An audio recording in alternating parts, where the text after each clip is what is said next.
Master minds commerce చదవాలనుకునే 10th inter విద్యార్థుల తొలి ఎంపిక. నమస్తే, వెల్కమ్ టు ఐ డ్రీమ్. నేను వలి. ప్రస్తుతం లైవ్ కాల్లో జాయిన్ అయ్యారు global Telangana association founder Kalavala Visweswara Reddy garu. సార్తో మాట్లాడదాం. నమస్కారం సార్. నమస్కారం సార్ వాషింగ్టన్ డీసీ నుంచి ఉన్నారు. యాక్చువల్ గా ఈ యుద్ధం గురించి మాట్లాడదామని సార్తో ఈ వీడియో చేస్తున్నాను. సార్, ఇంతకు ముందే కొద్దిసేపటి క్రితమే అమెరికా అధ్యక్షుడు డొనాల్డ్ ట్రంప్ ఒక పోస్ట్ పెట్టారు సార్. అంటే ఆ పోస్ట్ ట్రూత్ సోషల్ లో, ఆయన సొంత సోషల్ మీడియా ట్రూత్ సోషల్ ఏదైతే ఉందో అందులో పెట్టారు.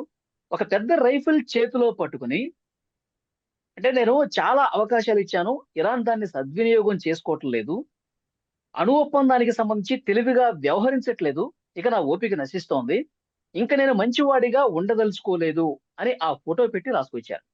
అంటే ఈ కామెంట్, ఈ పోస్ట్ తర్వాత ఏమన్నా ఒక భీకర యుద్ధం మళ్ళీ ఏమన్నా జరగబోతోందా? ట్రంప్ ఇంకా తాను అనుకున్నది చేయటానికి సిద్ధపడతా ఉన్నాడా? సో ఇలాంటి వార్తలన్నీ వస్తా ఉన్నాయి సార్. ఎలా చూస్తారు ఈ పోస్ట్ ని? అంటే టిపికల్ గా ఇప్పుడున్న current political trends and geo politics. So ఇందులో చూస్తే మనము అమెరికా అన్నది ఒక పెద్దన్న పాత్ర పోషిస్తుంది వరల్డ్ వైడ్. సో అమెరికా ఇంట్రెస్టే కాకుండా అమెరికా గ్లోబల్ ఇంట్రెస్ట్ లో పనిచేస్తుంది ఎప్పుడైనా. సో వాళ్ళకి ఏంటంటే ప్రతి కంట్రీలో ఉన్న కంట్రీతోని, ప్రతి గ్లోబల్లో ఉన్న ప్రతి కంట్రీతోని వాళ్ళ రిలేషన్ మెయింటైన్ చేస్తుంటాయి. అంటే వాళ్ళకి అయితే neutral relation, pro relation or agonist relations, ఈ మూడే రిలేషన్స్ ఉంటాయి వాళ్ళకి. లాయల్గా ఉంటే వాటికి ఒక రకంగా ట్రీట్ చేస్తారు, న్యూట్రల్గా ఉంటే ఒక రకంగా ట్రీట్ చేస్తారు, అగనిస్ట్ పోతే ఇంకో రకంగా ట్రీట్ చేస్తారు. ఇదంతా హిస్టారికల్ అన్నట్టు. అయితే ఇప్పుడు కరెంట్ అమెరికాలో ఉన్న అడ్మినిస్ట్రేషన్ ఏంటంటే Republican party administration and Trump administration. So Trump ideological గా మేక్ అమెరికా గ్రేట్ అగైన్ అనే ఉద్దేశంతోనే వచ్చారు. అంటే to become second time president కూడా, అంటే ట్రంప్ 2.0 అంటాం మేము ఇక్కడ. సో అందులో భాగంగా ఏంటంటే ఈ వరల్డ్ వైడ్ ఉన్న కంట్రీస్లలో ఉన్న ఇన్ఫ్లుయెన్షియల్స్ కంట్రీస్ ఉంటారో వాటితో కొద్దిగా ఎక్కువ ఈ కనెక్షన్ ఎట్లా ఉంచుకోవాలి, దాని తర్వాత ఎట్లా వాళ్ళ మీద సప్రెస్ చేయాలి, లేకపోతే వాళ్ళని ఫ్రెండ్షిప్ చేయాలన్న దాని మీద బాగా ఐడియాలజికల్గా ఉంటారు. తర్వాత ట్రంప్ అంటే is not a typical politician, is a shrewd business man.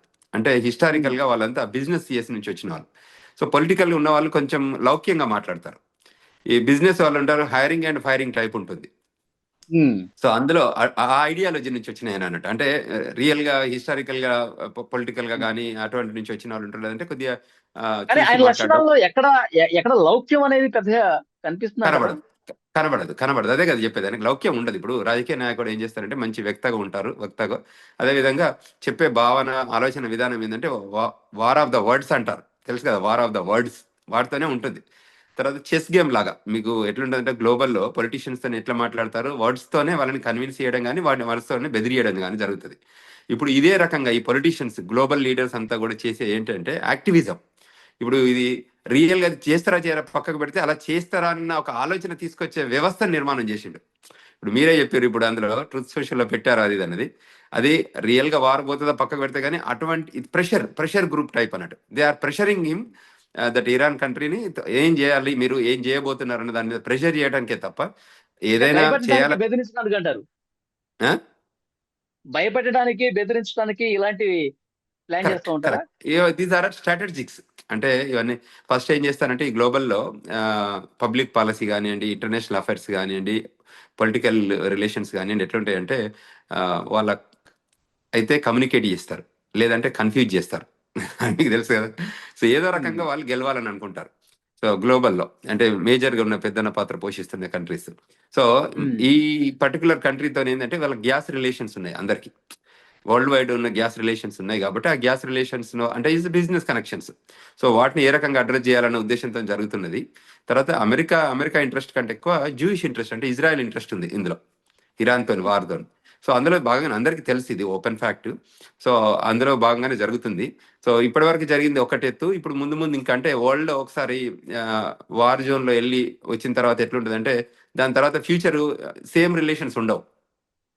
కానీ ఏదో ఒక రకంగా వీళ్ళు అంటే గ్లోబల్లో ఏంటంటే పొలిటికల్ అనాలిసిస్ కానీ జియో పాలిటిక్స్ లో కానీ they have to debate, discuss and deliver.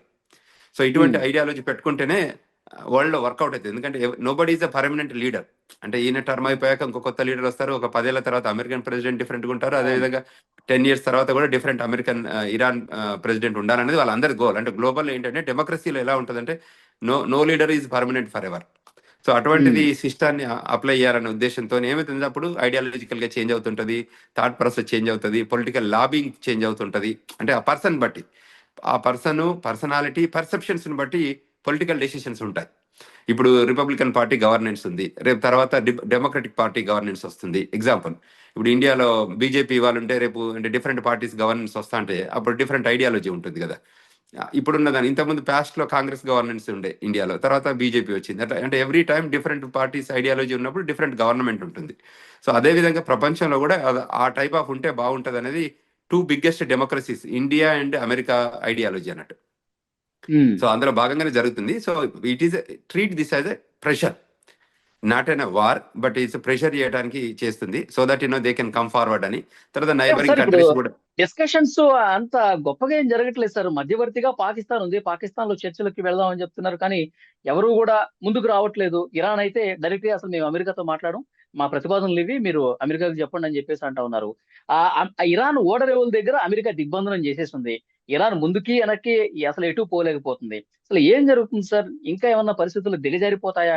ఇప్పటికే భారతదేశంలో గ్యాస్ కష్టాలు, పెట్రోల్ డీజిల్ కష్టాలు కూడా వెంటాడుతున్నటువంటి పరిస్థితి ఉంది. భవిష్యత్తు కొంచెం భయానకంగా ఉండబోతుందా అని ఒక చర్చ అయితే జరుగుతుంది. ఏమంటారు? అమెరికా అనేది మైవే అన్న నోవే అన్న అని అంటుంది ఎప్పటికైనా. అయితే మైవే ఆర్ నోవే. సో అక్కడ వెళ్ళి మీరు అన్నట్టు ఆ intellectual discussions, public policy discussions, lobbying discussions జరిగి ఉంటాయి. జరిగిన దానిలో యూజువల్గా ఎస్ అండ్ నోస్ ఉంటాయి కదా ప్రతి దానిలో. సో అమెరికా ఏమనుకుంటుంది, అమెరికా అన్ని ఇంట్రెస్ట్లను రుద్దాలని అనుకుంటుంది టిపికల్గా. సో అంటే ఏదో ఒకటి రెండు ఇచ్చి మిగతా 10లో 8 రుద్దాలనుకుంటే వీళ్ళు 5 అని అడిగి ఉండొచ్చు. అంటే జనరల్గా నేను చెప్తాను ఒక పర్సెప్షన్లో. ఎందుకు అది ముందుకెళ్ళట్లేదు చర్చలు అంటే, సో 5 రావడంతోనే ఆగి ఉన్నట్టుంది. సో దీనిపైన మళ్ళీ ఇంకా చర్చలు జరగాలి. అంటే with dialogue only you can find a solution in the world పాలిటిక్స్లో. ఎప్పుడైనా you have to have a dialogue. You cannot um, escape from dialogue. తప్పకుండా మీరు డైలాగ్ చేయాలి. డైలాగ్తోనే మనం సొల్యూషన్ ప్రొవైడ్ చేస్తాం, అంతే కదా. అంటే గ్లోబల్లో లాస్ట్ అవును. Option is war is the last option, not the first option. So global పీస్లో first you need to have a dialogue from various countries, pressure groups కానీ, తర్వాత వేరియస్ కంట్రీస్ ఇన్ఫ్లుయెన్స్ కానీ, వేరియస్ గ్రూప్స్ అంటే various కంట్రీస్తో influence కానీ జరుగుతుంటాయి. వేరాజ్ ఇక్కడ so America and పాకిస్తాన్కి ఉన్న పవర్ తక్కువ కదా. పాకిస్తాన్ ఏం ఇన్ఫ్లుయెన్స్ చేయగలుగుతుంది అంటే, ఉమ్, అది కూడా ఒక చిన్న కంట్రీ, ఏదో ఒక దాన్ని యూటిలైజ్ చేసుకుంటుంది అమెరికా. ఇట్ ఇస్ అ ఫెసిలిటేటర్ని యూటిలైజ్ చేసుకొని వాళ్ళు కూడా ఏముంటుంది, అమెరికా అగనెస్ట్ మాట్లాడలేరు కదా పాకిస్తాన్ కూడా. అవును. సో ఉమ్. యాక్చువల్గా వీళ్ళు డబ్బు ఇస్తానో ఇంకేది ఇస్తానో వాళ్ళు ఆ చర్చలకు వెల్కమ్ చెప్తారు, అంతే కదా. ఇరాన్ ఆల్రెడీ చెప్పేసింది అసలు సరైన మధ్యవర్తి కాదు పాకిస్తాన్ అని. కరెక్ట్. సో వాళ్ళు ఫెసిలిటేటర్ ఇటువైపే ఉంటుంది అనేది ఆలోచన ఉంటుంది కదా. సో అందులో గ్యాప్ వచ్చింది. బట్ ఓవరాల్గా అయితే మీరు కానీ నేను కానీ ఎవరైనా global is looking for a resolution. పీస్తోని రెజల్యూషన్ తీసుకురావాలనేది చర్చల ఫలవంతం కావాలని, అదేవిధంగా అందరి ఇంట్రెస్ట్లు అంటే global interest, not America interest, not Iran interest, not India interest, it should be a global interest.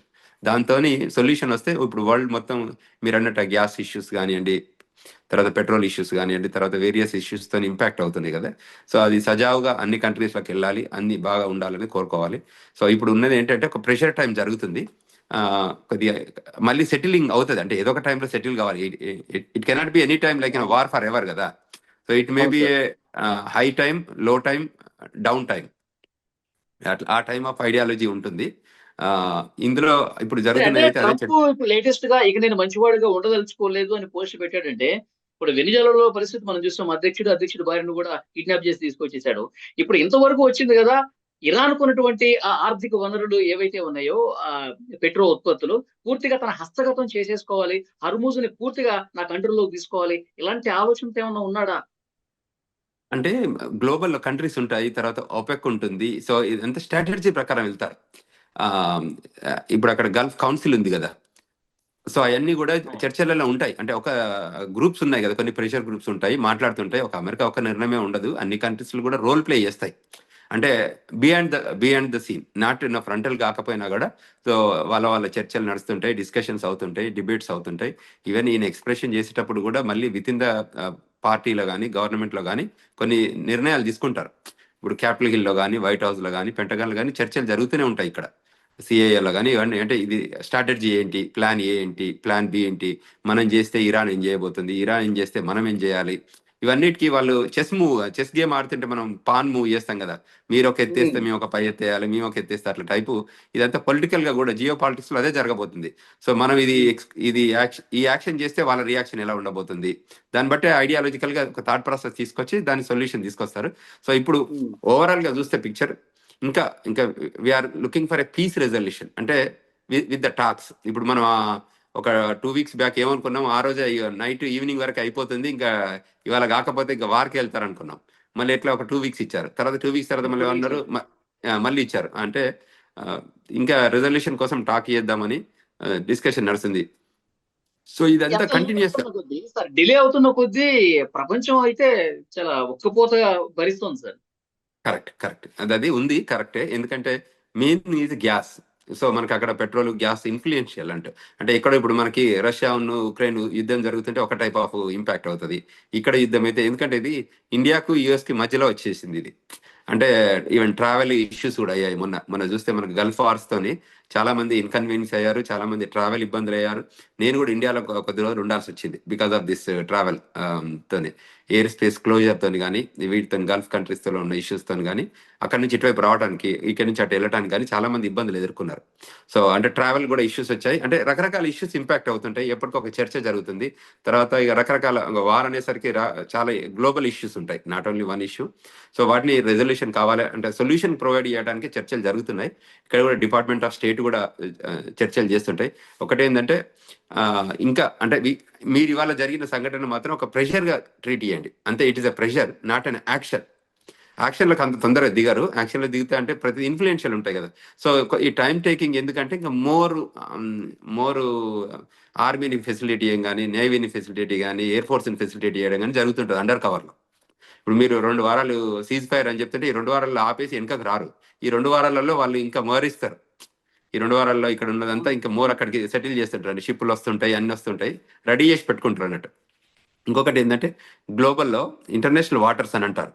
అంటే ప్రతి దానికి కంట్రీకి నియర్ బై వాటర్స్ అంతా వాళ్ళు అడ్మినిస్ట్రేట్ చేస్తారు, అంటే ఆ కంట్రీ అడ్మినిస్ట్రేట్ చేస్తుంది. బియాండ్ దట్ ఇంటర్నేషనల్ వాటర్స్ అంతా మెజారిటీ అమెరికా అడ్మినిస్ట్రేట్ చేస్తుంది. అంటే అమెరికా అదే కాకుండా ఇంటర్నేషనల్ వాటర్స్ కూడా అమెరికాకి ఎక్కువ ప్రెజెన్స్ ఉంది. మిగతా కంట్రీస్కి అంత సెటప్ లేదు, అంత ఫైనాన్షియల్ క్యాపబిలిటీ కూడా లేదు. అంటే to control the waters of the globe. You're getting my point అనుకుంటా. సో అందులో వాళ్ళకి ఎక్కువ స్పేస్ ఉంది కాబట్టి ఆ ప్రెజెన్స్ ఎక్కువ ఉంది. అమెరికా తర్వాత ఇజ్రాయెల్, అంటే యూజువల్ గా ఈ వార్లలో ఇజ్రాయెల్ ఎక్కువ రోల్ ప్లే చేస్తున్నారు కదా ఇప్పుడు. సో వాళ్ళు అమెరికాగా ఎక్కువనే మోర్ ఈ ఐడియా. మీరు లాస్ట్ 20 ఏళ్ళు చూస్తే, 30 ఏళ్ళు చూస్తే ఎక్కువ వార్స్ జరిగిన ఈ 3-4 కంట్రీలలో, వరల్డ్ మొత్తంలో కూడా అంతా పీస్ ఆఫ్ ఉంది. ఏది Ukraine and Russia, Israel and America, Iran, ఇవే కదా జరిగింది. అంటే ఇరాక్ కానీ, ఆఫ్ఘనిస్తాన్ కానీ, ఇవే. అంటే ఓన్లీ ఫ్యూ కంట్రీస్, అంటే 196 కంట్రీస్ లో ఒక ఫ్యూ కంట్రీసే ఉన్నాయి. అంటే ఈ గలబాల కొట్టలు, నార్త్ కొరియా, అంటే if you take it all the countries చూసినా ఒక 10 కంట్రీస్ కంటే ఎక్కువ ఉండవు. అంటే ఇంకా 180 కంట్రీస్ అరౌండ్ మన యుఎన్ లో రిజిస్టర్ అయిన 180 కంట్రీస్ అయితే పీస్ఫుల్ గా ఉన్నట్టే కదా. అంటే they are not on the war zone. So few countries. So అందువల్ల హోప్ఫుల్లీ ఇది రెజల్యూషన్ గా తగ్గాలని, అంటే ఆ చర్చలు కూడా ఫలవంతం కావాలని కోరుకుందాం. తర్వాత ఈ అడ్మినిస్ట్రేషన్ యుద్ధం త్వరగా ముగిసిపోవాలి అంత చర్చలు ఫలప్రదం కావాలి. మీరు అన్నట్టుగా ప్రపంచం శాంతి నెలకొల్లాలని కోరుకుందాం. ఇంకొకటి సార్, ఇప్పుడు మన దేశానికి సంబంధించి అక్కడ చదువుకోవాలనుకుంటున్న వాళ్ళు కావచ్చు, ఉద్యోగాలు చేయాలనుకుంటున్న వాళ్ళు కావచ్చు, అమెరికాలో ఏంటి సార్ ప్రస్తుత పరిస్థితులు ఎట్లా ఉన్నాయి? యాక్చువల్గా ఏంటంటే F1 ప్రోగ్రామ్ అని ఉంటుంది యుఎస్కి రావడానికి. అంటే స్టూడెంట్స్ F1 అని వీసా రూపకంగా లోపలికి రావచ్చు. అదేవిధంగా మీరు అన్నట్టు వర్క్ వీసా అంటే H1B అంటాము. ఈ 2 వీసాల రూపకంగా అమెరికాకు వస్తుంటారు. F1 కి ఒక లిమిట్ ఏం లేదు. ఆ కంట్రీ ఇక్కడ ఉన్న యూనివర్సిటీలో ఉన్న అడ్మిషన్స్ బేస్డ్ మీద F1 వీసాలు ఇస్తారు. Hyderabad consulate is the biggest US consulate in south Asia. So అంటే 2 తెలుగు రాష్ట్రాల నుంచి చాలా మంది స్టూడెంట్స్ అక్కడికి వస్తున్నారు కాబట్టి పెద్ద సైజు కాన్సులేట్ పెట్టారు. అదేవిధంగా ఇక్కడ నుంచి చాలా మంది స్కిల్డ్ వర్కర్స్ అమెరికాకు వస్తున్నారు కాబట్టి 2 తెలుగు రాష్ట్రాల నుంచి కూడా అక్కడ కూడా ఈ H1 మెకానిజం కూడా బాగుంది. అంటే H1 రూపకంగా అనుకోండి, F1 రూపకంగా చాలా మంది వస్తారు. H1 ప్రోగ్రామ్ లో కూడా కొన్ని రూల్స్ ను ఇన్స్టిట్యూషనలైజ్ చేశారు తప్ప వీసాస్ మాత్రం ఇంకా రిడక్షన్ చేయలేదు. సో F1 లో కూడా కొన్ని రూల్స్, అంటే ఏదైతే F1 నామ్స్ ఉన్నాయో, H1 నామ్స్ ఉన్నాయో దాన్ని ఇంప్లిమెంట్ చేస్తున్నారు. అంటే ఇంతకుముందు ఇంప్లిమెంట్ చేయలేదని కాదు, కానీ ఇప్పుడు ఏంటంటే కొన్ని డిపార్ట్మెంట్లను డిప్లాయ్ చేసి అది ఏదైతే మనం సైన్ అప్ చేసామో రూల్స్ కు, అవి వీళ్ళు ఫాలో అవుతున్నారా కావట్లేదా. ఇప్పుడు F1 స్టూడెంట్స్ వీసాలు ఇక్కడికి వస్తున్నారు, వాళ్ళ పర్పస్ ఏంది, ఇక్కడికి వచ్చి కాలేజీలలో చదువుకోవడం. అది కాకుండా పార్ట్ టైం జాబ్ చేస్తున్నారు. అంటే పొటెన్షియల్ గా అవుట్ సైడ్, అంటే ఆథరైజ్డ్ వర్క్ కాకుండా అనాథరైజ్డ్ వర్క్ ఎవరైనా చేస్తున్నారా, చేస్తే వాళ్ళందరినీ ఏ రకంగా డిపోర్ట్ చేయాలనేది ఒకటి. అదేవిధంగా H1B ప్రోగ్రామ్ లో ఏదైతే మనం ఇక్కడ వర్క్ చేస్తామని చెప్పామో అదే ప్లేస్ లో వర్క్ చేస్తున్నామా చేయట్లేదా, అది ఒక ప్రోగ్రామ్. సో ఇటువంటి ఐడియాలజీ ప్రకారమే జరుగుతుంది తప్ప అందరూ అంటే F1 వాళ్ళు వచ్చే క్రాస్ వాళ్ళు చెక్ జరుగుతుంది. కరెక్ట్ క్రాస్ చెక్ జరుగుతుంది. సో అటువంటి అంటే వెరిఫికేషన్ వ్యాలిడేషన్ అంటారు దాన్ని. సో దాని Yes. రకంగా వాళ్ళు కొన్ని డిపార్ట్మెంట్లు ఉంటాయి, ఆ డిపార్ట్మెంట్లో అంతా ఎక్కువ యాక్షన్ లో ఉన్నాయి. ఇప్పుడు సిబిపి ఉంటుంది, కస్టమ్స్ అండ్ బార్డర్ ప్రొటెక్షన్ ఉంటుంది, ఐస్ ఉంటుంది, ఇమిగ్రేషన్ అండ్ కస్టమ్ ఎన్ఫోర్స్మెంట్ ఉంటుంది. సో అట్లా ఈ డిపార్ట్మెంట్లు ఏం చేస్తున్నాయి అంటే they are working more seriously and validations చేస్తున్నాయి, అంటే కరెక్ట్ ఉన్నాయా లేదా అన్న దానిపైన పనిచేస్తున్నాయి. ఈ మధ్యకాలంలో పెద్ద ఎత్తున ఆందోళనలు కూడా జరిగినాయి సార్. కావాలని బయట దేశస్తుల్ని బలవంతంగా పంపించేస్తున్నారని చెప్పారు కదా. సో కొంతమందిలో ఆ అనుమానాలు అయితే ఉన్నాయి. అందుకే ఈ ప్రశ్న అడిగాను. Correct no you are right. ఇప్పుడు ఎలా ఉంది అంటే ఎప్పుడైనా మనం గుర్తెరగాలి ఏంటంటే మనం నాన్ ఇమిగ్రెంట్స్ ఈ కంట్రీకి వలస వచ్చినప్పుడు వాళ్ళకి ఆ పర్మనెంట్ రెసిడెన్సీ వచ్చే వరకు, అంటే గ్రీన్ కార్డ్ వచ్చే వరకు మనము టెంపరీ రెసిడెంట్. అది 1 ఇయరా, 2 ఇయరా, 5 ఇయరా, 10 ఇయర్స్ అనేది టెంపరీ, అంటే నాన్ ఇమిగ్రెంట్ ఇంటెంట్ ఉన్న వీసాలు అవి. సో ఈ 2 వీసాలు కూడా అంటే పర్మనెంట్ కాదు. పర్మనెంట్ వీసాలు గ్రీన్ కార్డులు వచ్చేది వేరే సిస్టమ్ ఉంది. ఎంప్లాయ్మెంట్ బేస్డ్ కానీ ఫ్యామిలీ బేస్డ్ కానీ గ్రీన్ కార్డులు వస్తాయి, అది పర్మనెంట్. సో ఈ 2 వీసాలు F1 కానీ H1 కానీ నాన్ ఇమిగ్రెంట్ ఇంటెంట్, ఇది టెంపరీ వీసాలు. సో దాని రకంగా ఆ ఫ్రేమ్ వర్క్ లోనే మనం ఈ కంట్రీలో ఉండాల్సి వస్తుంది.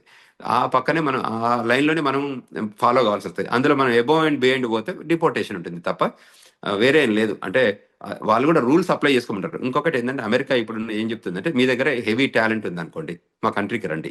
మీ దగ్గర ఎక్స్ట్రాడినరీ మనీ ఉంది అనుకోండి, మా కంట్రీకి రండి. కానీ ఈ కంట్రీకి వచ్చి వయలేట్ చేస్తా అంటే, ఈ కంట్రీకి వచ్చి law of the land rules follow కాను అంటే మాత్రం మేము ఒప్పుకోము అనేది ఇప్పుడు ఒకటి చర్చ ఓకే. అంటే జరుగుతుంది. నిబంధనలకి విరుద్ధంగా ఉంటే ఇబ్బందులు పాలవుతారని చెప్తున్నారు. కరెక్ట్ ఒక కరెక్ట్. లైన్‌లో. అదర్వైజ్ మీరు చూడండి, చాలా మంది ఓన్లీ పోయే వాళ్ళు తప్ప మిగతా వాళ్ళంతా, మేము ఒక హిస్టారికల్ గా నేను ఒక 28 ఏళ్ల నుంచి ఈ దేశంలో ఉన్నాను. సో ఇప్పటి నుంచి మాకు పీస్ఫుల్ గానే ఉన్నాం. ఎవరైతే ఈ మధ్య వచ్చిన వాళ్ళ దాంట్లో కొంచెం ఇబ్బందులు ఎదుర్కొంటున్నారు, వాళ్ళని కూడా మీ ఇబ్బందులు ఎదుర్కోకుండా మేము హెల్ప్ చేస్తున్నాము. సో మన గ్లోబల్ హ్మ్. తెలంగాణ అసోసియేషన్ ద్వారా కూడా చాలా మందికి వాళ్ళ క్వశ్చన్స్ ఉన్నా వాళ్ళకి ఆన్సర్ చేస్తున్నాము, వాళ్ళకి అడ్వైజ్ చేస్తున్నాము, గైడెన్స్ ఇస్తున్నాము, సెమినార్స్ చేస్తున్నాము, వెబినార్స్ చేస్తున్నాము.